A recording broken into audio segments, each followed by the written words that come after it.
So as you see, I have a folder on my desktop called project. Go ahead and create a folder like that also. Inside this folder, we have two other folders, Dreamweaver and Xcode. On Dreamweaver folder, we're gonna save all the files generated by Dreamweaver. And on Xcode folder, of course, Xcode files. Also inside the Dreamweaver folder, I have another one called images. In here I put all the images that I'm gonna be using on this app. So now this is the time to put together the information that you're gonna use on your app. Pictures, menu, food information, you know, price descriptions, name, address, etc., etc. You see the size of these images? They are small.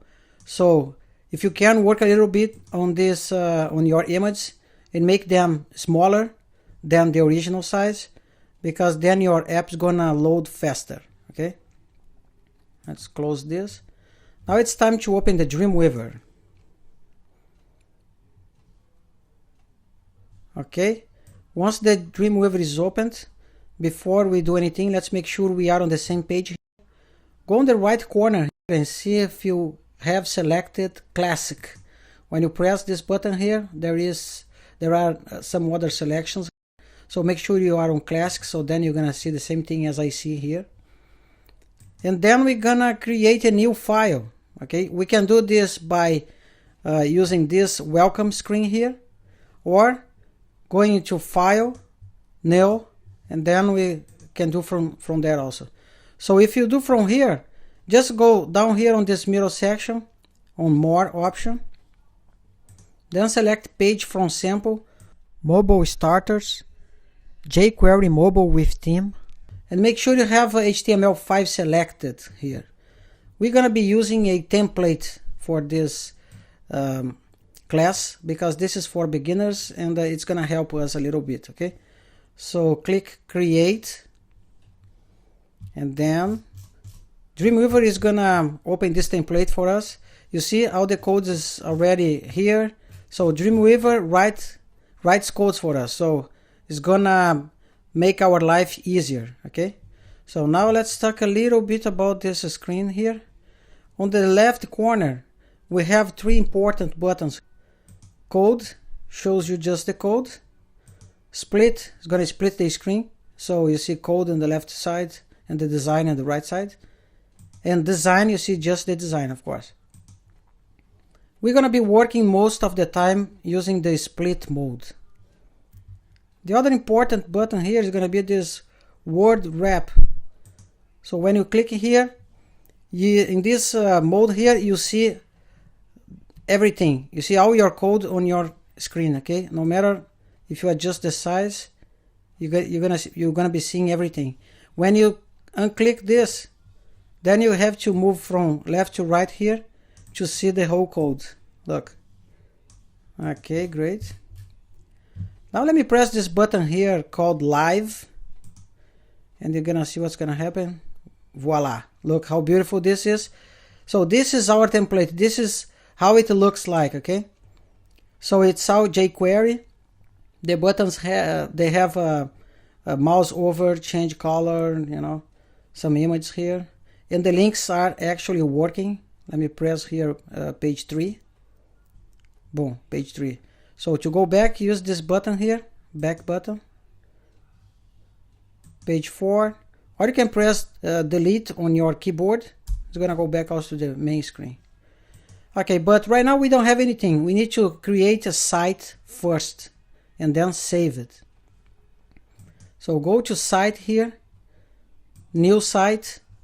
Let's give a name to this guy, project. Let's choose the folder that we created on our desktop, project and Dreamweaver. Everything from Dreamweaver we're gonna save in here. Okay, so click choose and save. Okay, now we need to before we save and create our index file, just pay attention to this path here. It's kind of crazy and big and not nice. So when you click file, save, and then let's give a name to our page here, which is going to be index, of course. Dreamweaver is already selected. Then click save, and copy. Look how nice it is. Everything now is organized here. Let me move this to the other monitor here. Let me show you inside this folder now. Now we have our folder here, project Dreamweaver, and then we have now our index file. This jQuery mobile folder was created by Dreamweaver, and our image file is here also. So everything is organized here. Okay, so let's close this. Let's go back with Mr. Dreamweaver to the main monitor here. Okay, so before we continue now, we're gonna adjust the size of this image here, because if you see, it's not fixed. So we're gonna be developing an app for iPhone 5, and the size for iPhone 5 is 320 by 568. So just go down on this window size, click. I already have my iPhone 5 in here, but probably you don't. So just go down here on edit size, because maybe you have here iPhone only showing 480 as height. Okay, so go to edit size, then you can click on top of this height and change to 568. I already have this done here, and put a name iPhone 5 just for your reference, and then click OK. Now we can go back to this window size and select iPhone 5. Look how beautiful this is. Now we have the exactly size as the iPhone 5 screen. That's great. So when we move this, anything happens, even though if we just go to design mode, we just see the 320 by 568 pixels size. Okay, let's go back to split. Okay guys, that's it for now. So we are ready to move to the next chapter. See you there.